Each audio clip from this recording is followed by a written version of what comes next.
Farhan. Both leaders exchanged views on the current regional situation and recent developments. The DPM conveyed season's greetings and best wishes for the new year, which were warmly reciprocated by Prince Faisal.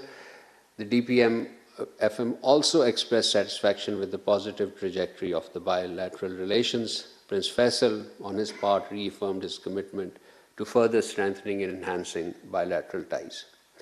And as in the parallel, as you are aware, the top leadership of Pakistan and the United Arab Emirates were also in close contact this week.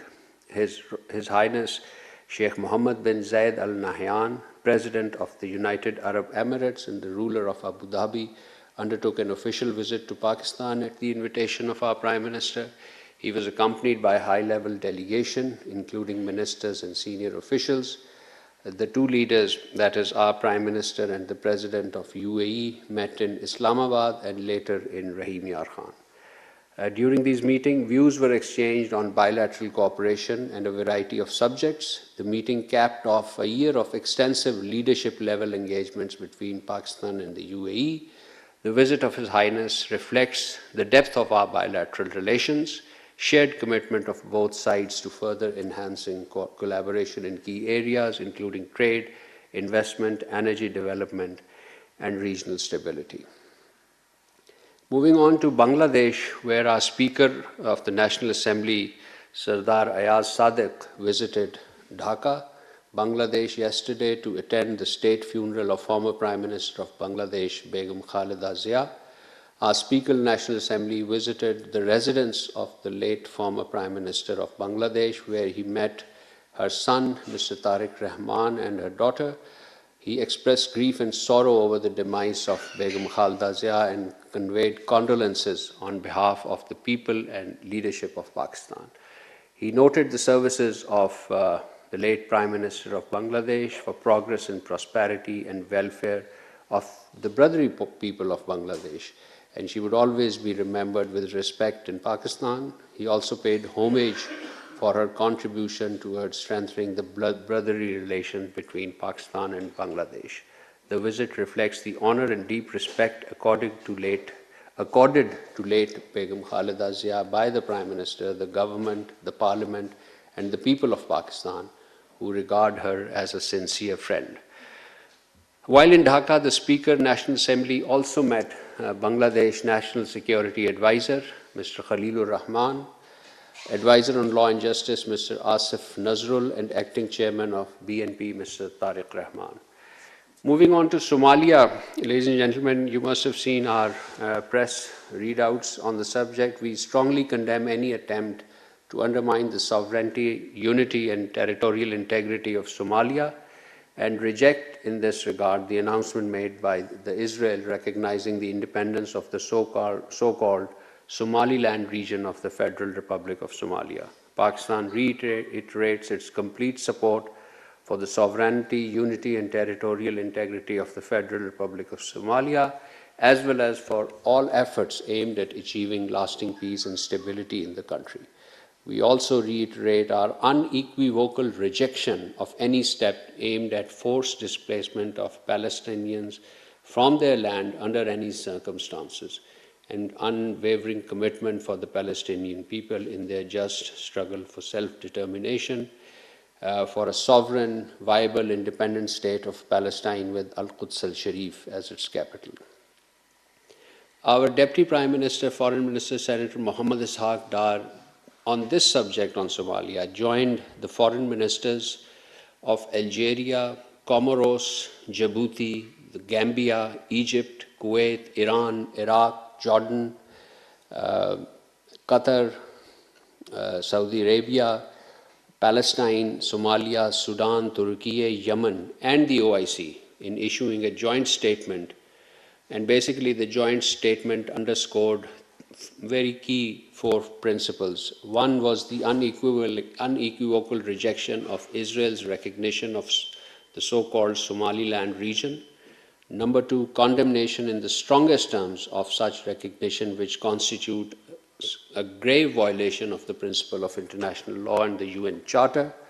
Full support of the sovereignty of the Federal Republic of Somalia. and recognizing the parts of the states constitute a serious precedent and threatens international peace and security and violate the cardinal principles of international law and UN Charter, and of course the full rejection of any potential link between such measure and any attempt to forcibly expel the Palestinians out of their land, which is unequivocally rejected in any form as a matter of principles. Moving on to the telephone calls that the DPM foreign minister had with his counterparts this week.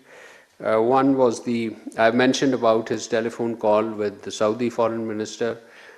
He also received a telephone call from the governor of Tabuk, Prince Fahad bin Sultan bin Abdulaziz.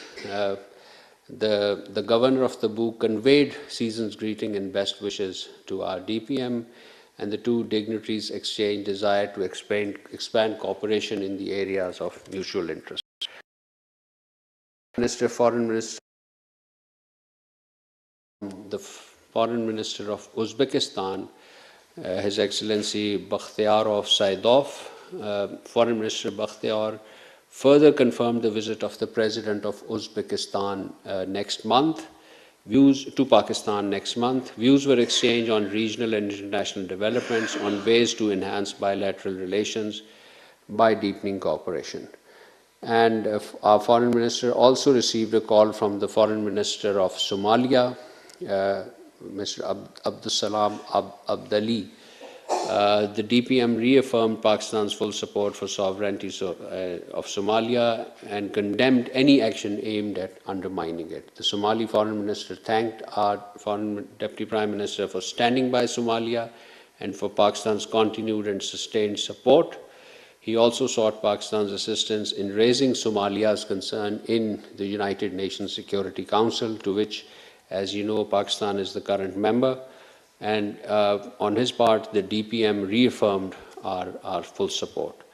And DPM also received a call held a telephone conversation with the Foreign Minister of Egypt, Badr Ahmad Mohammed Abdullateh. The two leaders expressed satisfaction at the positive momentum in bilateral relations and the shared views on regional and global developments, especially Somalia and Yemen. They reaffirmed their shared commitment to promoting regional peace, stability, and development. We also announced last evening that Pakistan and China will hold the 7th round of Pakistan-China Foreign Ministers level strategic dialogue on 4th of January in Beijing. This dialogue takes place at the level of foreign ministers, as you know, and our DPM will be visiting China in this regard at the invitation of his Chinese counterpart, Mr. Wang Yi. The Foreign Ministers' Strategic Dialogue is the highest consultative mechanism between Pakistan and China, providing a structured review of the entire spectrum of bilateral cooperation, as well as regional and international developments of mutual interest. Finally, ladies and gentlemen, I have information to share. During the last briefing of the Foreign Minister, on Saturday, a few colleagues had asked about the issue of stranded Pakistani nationals who are in Afghanistan there because of border closure. And we have to inform you that since the closure of our border, our embassy and consulate have consistently been in touch with the Pakistani nationals in Afghanistan, including students who have sought assistance for their repatriation.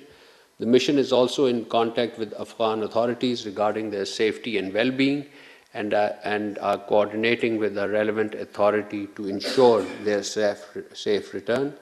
As of now, this was as of today morning, 15 students and 291 individuals who were in contact with our embassy have safely returned to Pakistan, for which our embassy undertook requisite coordination with local authorities and offered necessary assistance.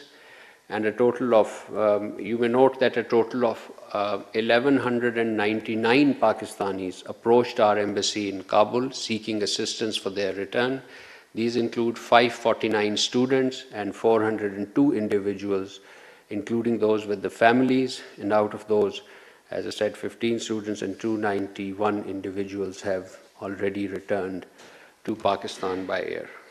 I'll conclude at that and open the floor for question answers. Yes, sir.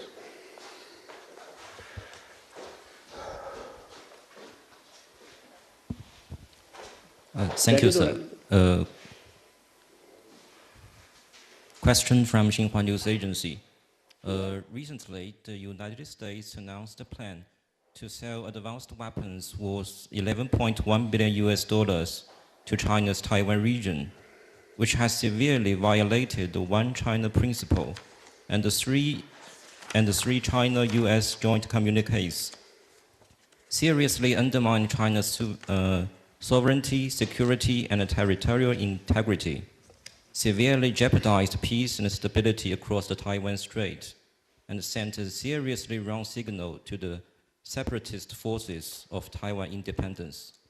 The Chinese side has immediately lodged a strong protest and stern representations with the US side and taken firm countermeasures. So what's your comment on that? Thank you. Well, Pakistan and China are ironclad friends and all-weather strategic cooperative partners.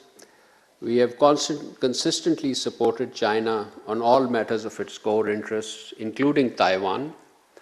We will continue to adhere to One China principle, and in that vein, we regard Taiwan as an inalienable part of China. We would urge all relevant countries to abide by their historical commitments, take steps to foster peace, security, and development in Taiwan Straits and in the broader region. And we would also urge them to refrain from measures that may aggravate tension or undermine peace and stability in the region. Thank you. Yes, madam.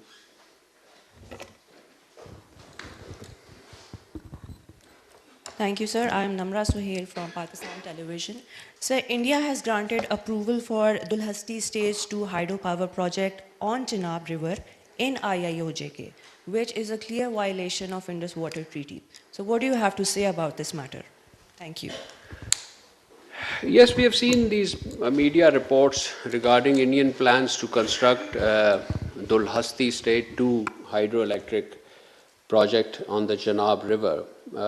Obviously, these reports raise serious concerns, as no prior information or notification was shared with Pakistan with regard to this project. And sharing of this is mandated by the Indus Water Treaty of 1960. So such acts of commission and omission yet again exemplify a complete disregard of international law and of bilateral treaties. The Pakistani Commissioner for Indus Water has sought clarification from his counterpart in India regarding the nature, scope and technical details of the reported projects, and he also wishes to ascertain whether it constitutes a new run-of-the-river project, an alteration or an additional work on an existing plant that may result in a material change or involve any form of storage work that would affect downstream water flows. As you know, under the Indus Water Treaty, India cannot misuse its restricted allowance for unilaterally building any hydroelectric projects on the western rivers. And any such project on the western river is subject to strict design and operational controls, as well as information sharing requirements.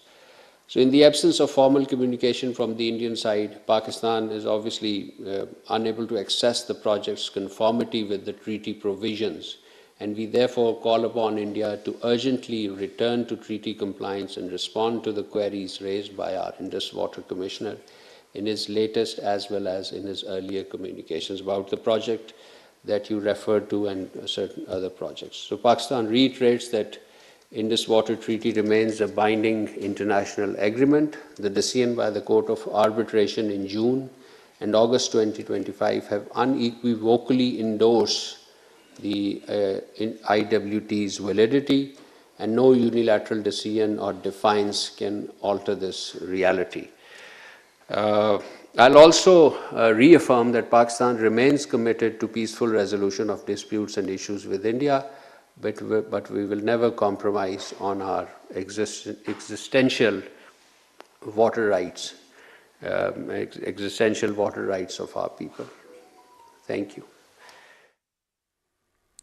ترجمان دفتر خارجہ ناظرین براہ راست آپ نے ملاحظہ کیا اسلام آباد میں ترجمان دفتر خارجہ طاہر حسین اندرابی کی ہفتہ وار نیوز بریفنگ جاری تھی.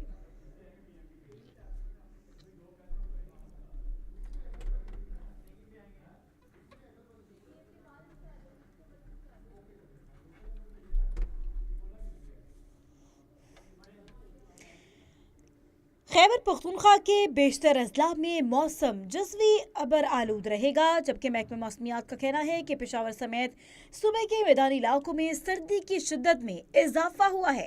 بالائی علاقوں میں بارش کے ساتھ پہاڑوں پر برف باری متوقع ہے. بالائی علاقوں میں موسم شدید سرد، درجہ حرارت -3 ڈگری سینٹی گریڈ ریکارڈ کیا گیا. گزشتہ 24 گھنٹوں کے دوران پشاور میں 15 ملی میٹر بارش ریکارڈ ہوئی. پشاور میں کم سے کم درجہ حرارت